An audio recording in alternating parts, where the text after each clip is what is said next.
So I've called this talk, this first talk, As It Was in the Beginning. And so I've got a few questions for Tim, which I'm going to come to in a moment. So get yourself ready, Tim. Okay. But really, we called it that because what we've noticed, looking at some Bible passages that we'll read later on in the service, kind of all the things we really need for well-being, kind of God gave us at the beginning of time.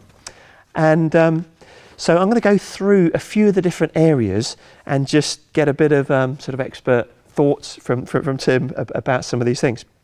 And the first one is rest. I know for some of us, we just sort of think, rest is something we do when we're just too tired to do anything else, and it's a waste of time and all that sort of thing. But how important is rest to us physically?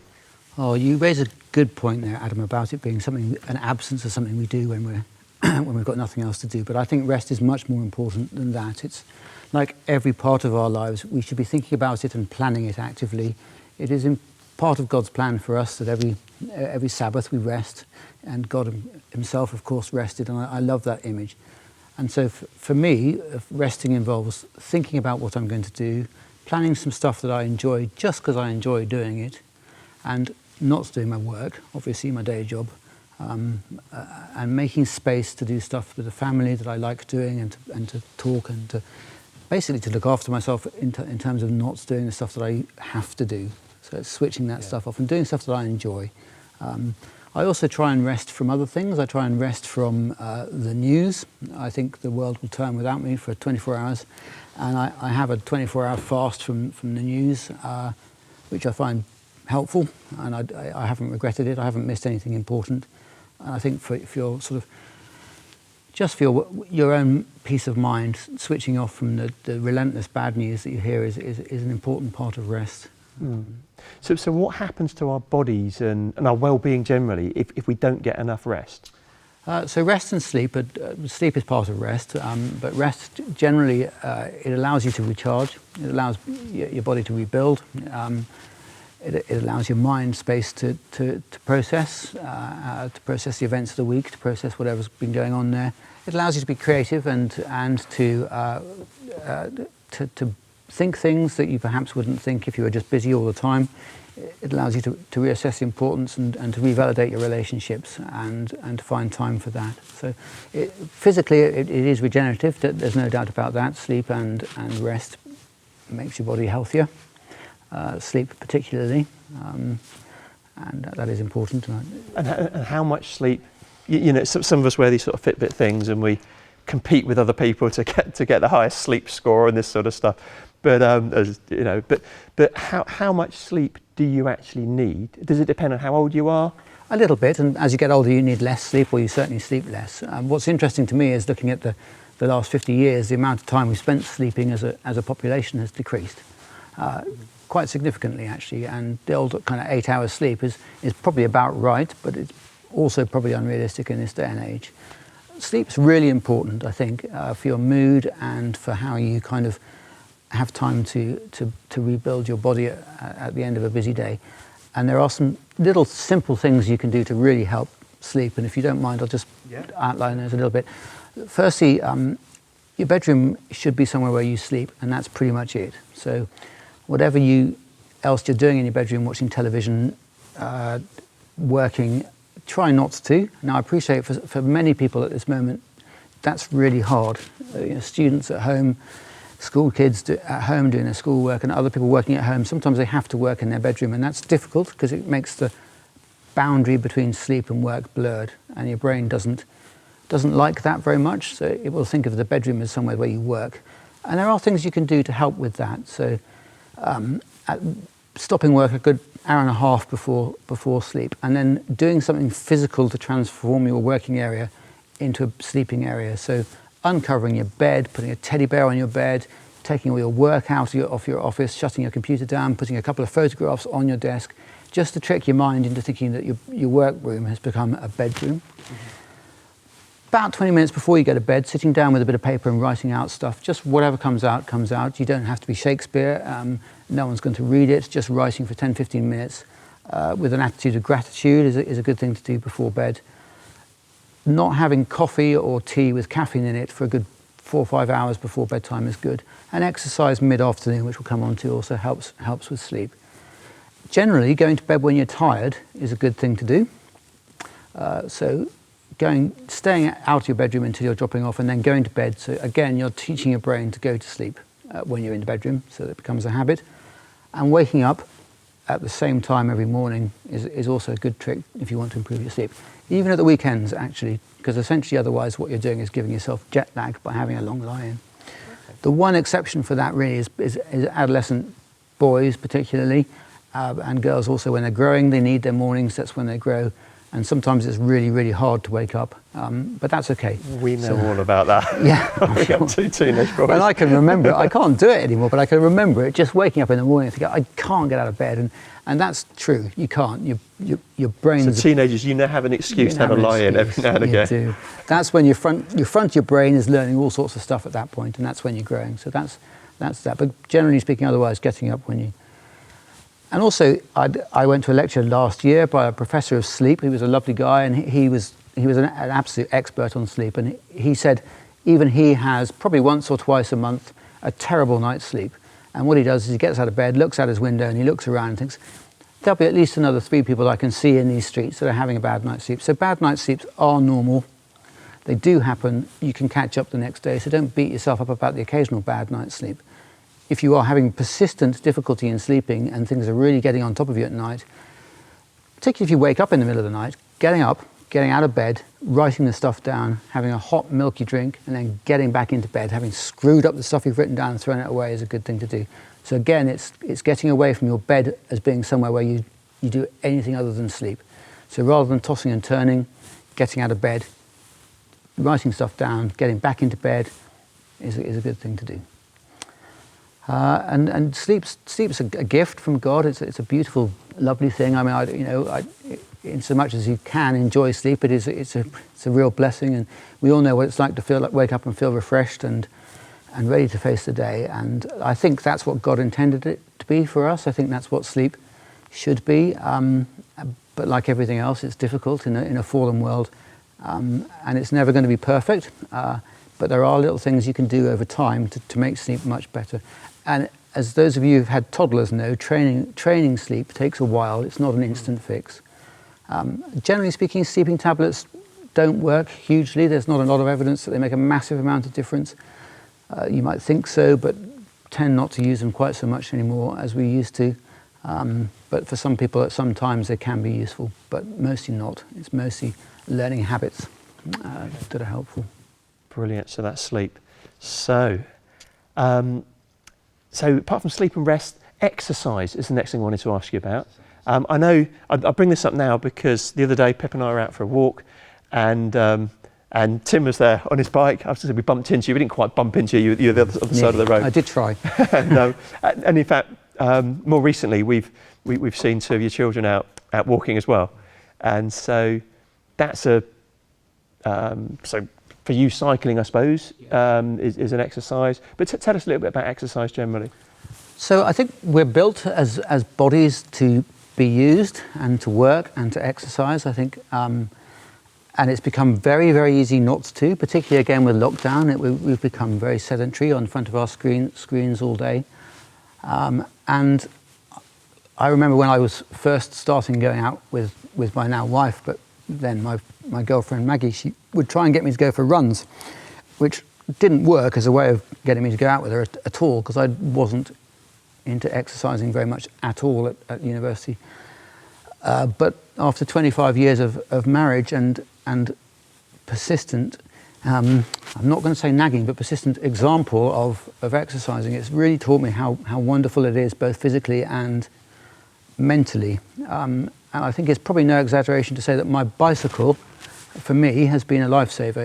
It's transformed my mood and the way I've dealt with the stresses and pressures of work. So it's not to be underestimated. And what I'm not saying is that everyone's got to be a marathon runner. We're all of us at different stages in life. I'm 52 and I'm not like I used to be 25 years ago. There are other people here that are very fit and other people that are less fit. But the take-home message about exercise is whoever you are and whatever state you're in, whatever you can do. It's really beneficial.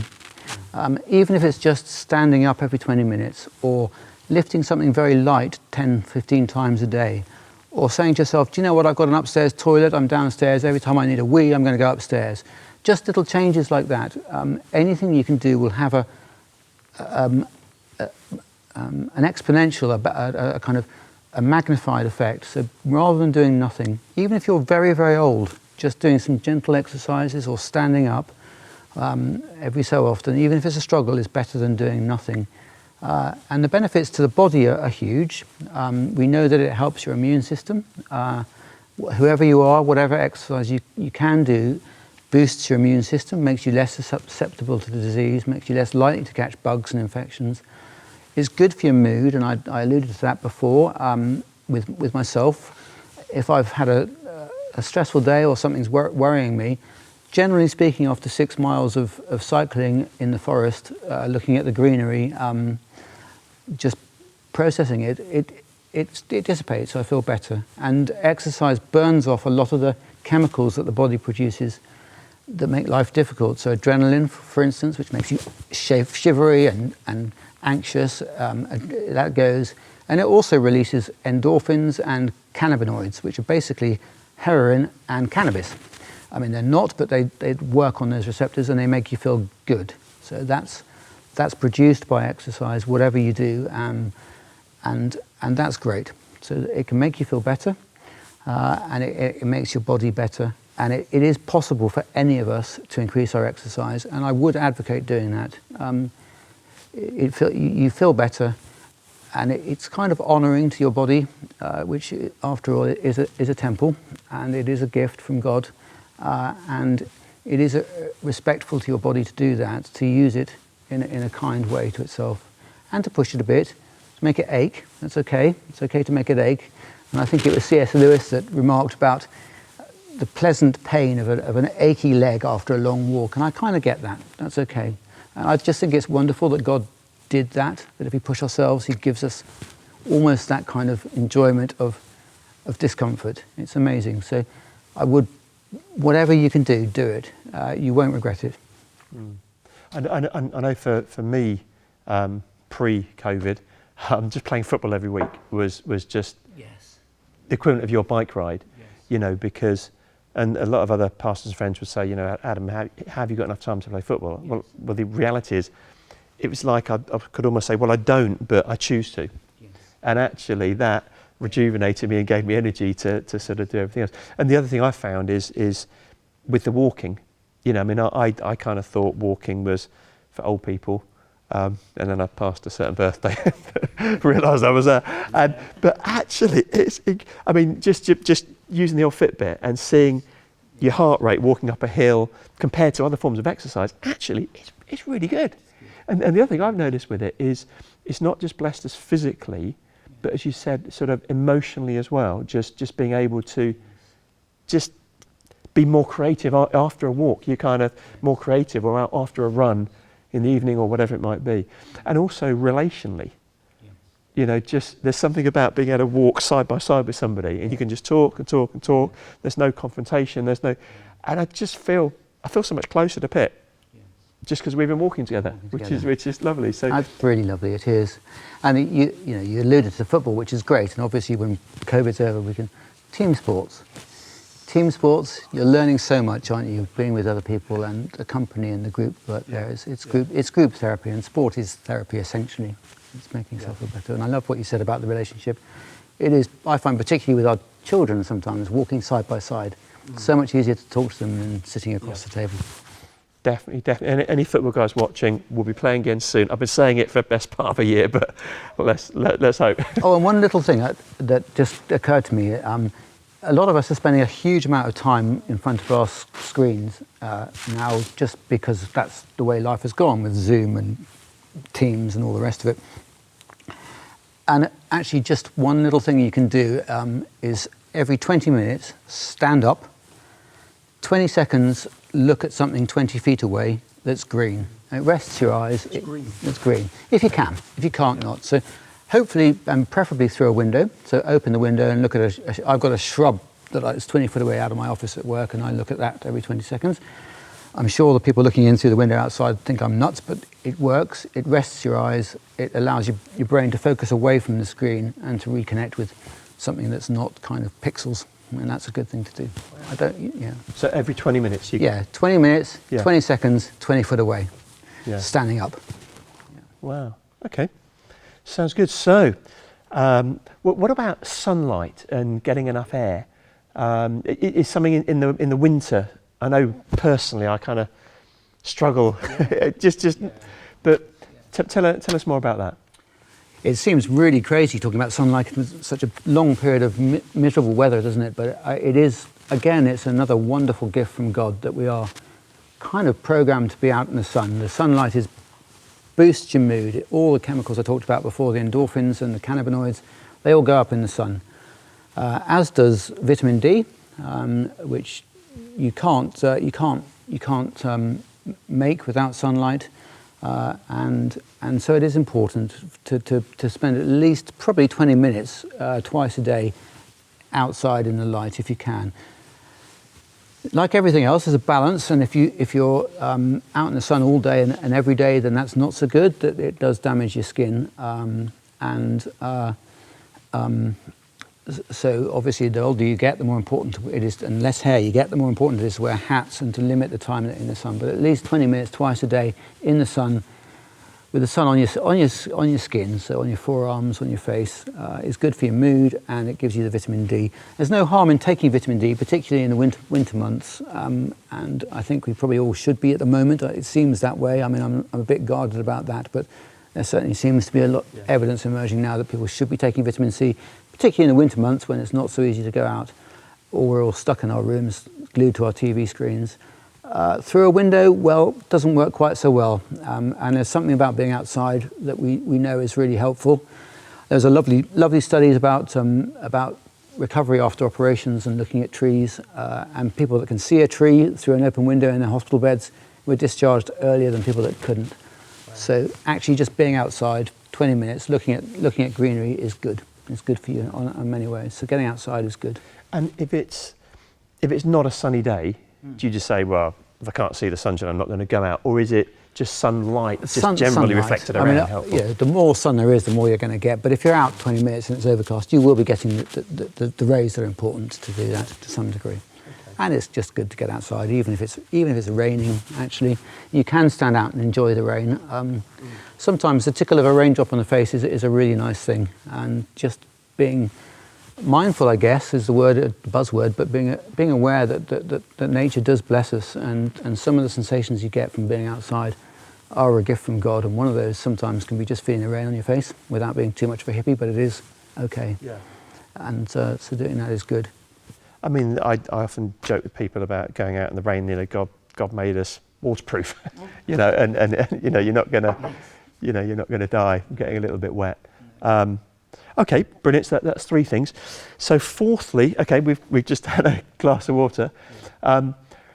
How important is water? People, you hear different things about it. Some people say you've got to drink lots of water. Some people say, oh no, that's a myth, fake news. What actually is the truth about water? So that's a difficult question. It's a good question, and I think it's like a lot of this. It's a balance. You can certainly have too much water. If you drink gallons of the stuff, you dilute, and so I wouldn't do that. But it's about 1.5 to 2 litres of water a day, and that can be pretty much any fluid, really. It's good to drink at least half of it as water, and I would do that from the tap. There's no point in buying bottled water. There's no advantage in it, and it just produces more plastic. So we're very blessed in this country to have good tap water, and I would just be doing that.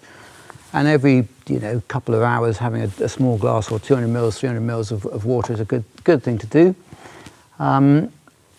Obviously, there are caveats to that, and for some people it's important not to drink so much, but for the most of us, drinking is good. Particularly if you're exercising, it's good. But otherwise, generally speaking, avoiding energy drinks, that's not a great way of getting fluid. I won't name them, but you know what they are.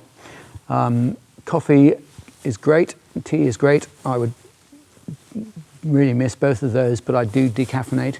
Certainly after midday I do, partly because if you have a lot of caffeine, you wee a lot of the fluid out, and partly because I just don't sleep so well if I have a lot of caffeine, and I also feel a bit more anxious generally if I have too much caffeine. So have 1 cup of coffee in the morning that wakes me up, and then 1 at midday that keeps me going, and that's it for caffeine for me during the day.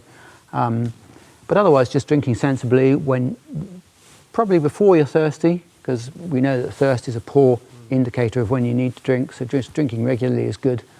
And without being too gross, just making sure that your wee doesn't get too concentrated. Yeah. So, if you're standing up or sitting down and you're peeing a crystal, you're probably not drinking enough. Or it's very, very dark, you're probably not. But that's a rough guide. So just keep drinking until you're comfortable. The sort of thing I do is, because people have said this to me before, and I found if I don't drink enough water, I just feel really lethargic and just I can't concentrate properly, and then sometimes think, I just need to have a drink of water. So what I tend to do now is just have a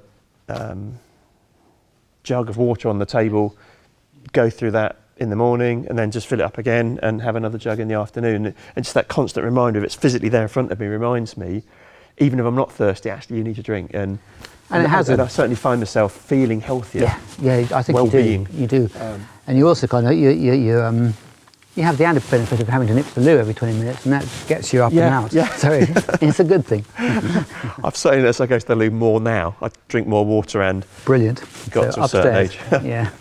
Okay, so that's water, and then finally, food. I mean, food's often the one we talk about to start with, and it isn't important. You could talk forever about food, I know.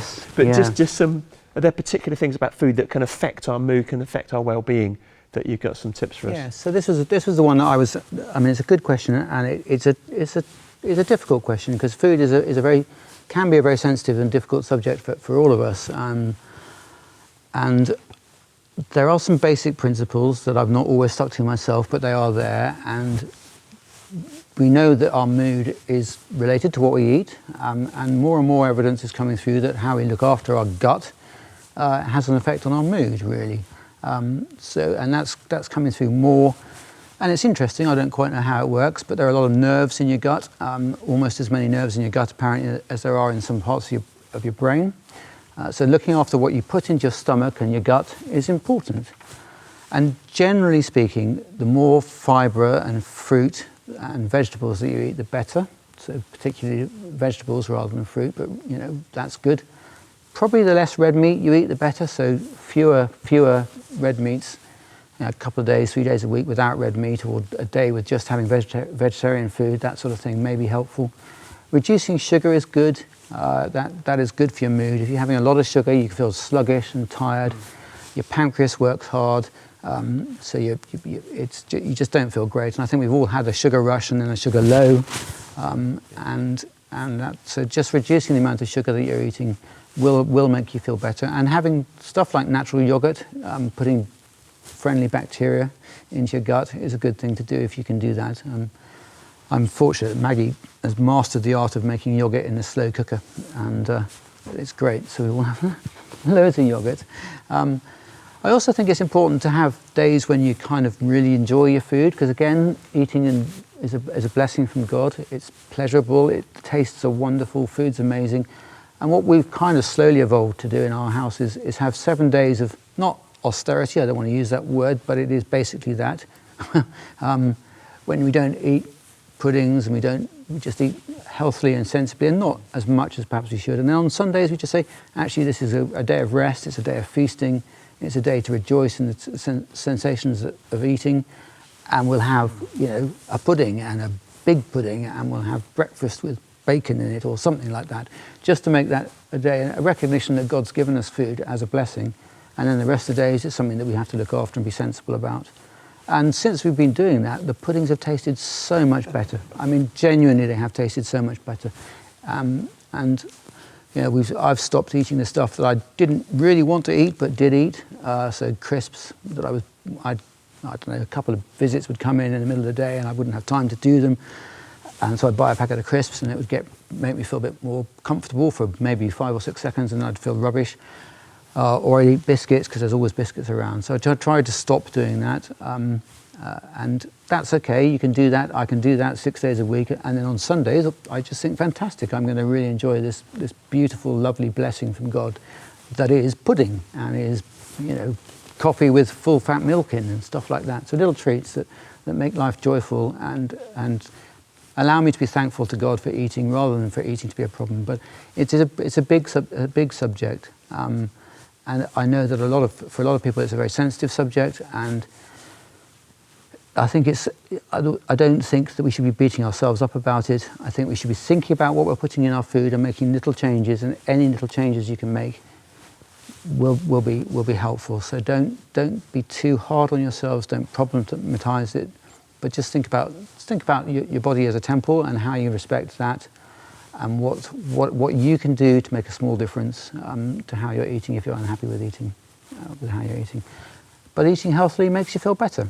That's how it does make you feel better. Yeah. And I don't think well-being is about feeling happy all the time. It's not about feeling on top of the world all the time. It's about having enough respect for your God-given body, so that when the storms do come, because they do come, when the feelings that anxiety and sadness and grief and worry, when they do come, you're physically in as good a place as you can be to process those. And a big part of that is, coming back to the football, is reaching out to people, which I think is a really difficult thing at this moment with COVID and lockdown. And we are so blessed in the church to have people that we can reach out to, and just phoning people up, just having a talk. And one of the biggest blessings, I think, from the point of view of well-being, is listening to someone without interrupting them until they stop talking. I think that has a really beneficial effect on how people feel. And you can do that on the phone. You can do that on Zoom. It's not face-to-face. It's not as good as face-to-face. And please God, face-to-face meetings will come back, and they will come back soon. And we are vaccinating as hard and as fast as we can. And I'm loving doing it. After a year of fighting stuff negatively, to be doing something positive is brilliant. So the face-to-face stuff will come. In the meantime, reaching out is a really good thing to do. And that's something we can all do, isn't it? Just phoning people up and listening, and obviously there's some people extremely busy, others with a bit more time on their hands, and just being that listening ear is improving people's well-being, as you're saying, as well as all these other things we've looked at. Yeah, and the beautiful thing about that is that your immune system responds to being listened to. And if you're heard, you're more able to fight disease. So we're designed to be listened to, and that's just, God is an amazing creator. You don't need me to tell that. He is a phenomenal creator, and how he's built us, the mysteries of it are wonderful. So we can improve each other's well-being. It's not just about ourselves. Yeah, we can. Amazing. Yeah. Well, Tim, thank you so much for being with us today, and thank you for, I guess on behalf of all of us in the church, I know many people are doctors as well, but we're just really grateful to all of you medics for all you're doing. Please continue to know we thank God for you, we pray for you regularly, and we want to continue supporting you in every way we can. And thank you for your advice today. So you're welcome. If anyone does have any specific concerns or worries, obviously just give us a shout back, because it's not specific medical advice, it is just general advice, but we are happy to talk obviously about anything really otherwise. So thank you, Adam, for that opportunity. It's lovely, and just also thank you for what you're doing at Powner and just keeping the community together. It's wonderful. It's really lovely. So really appreciate that. Wonderful. Thank you. Thank you.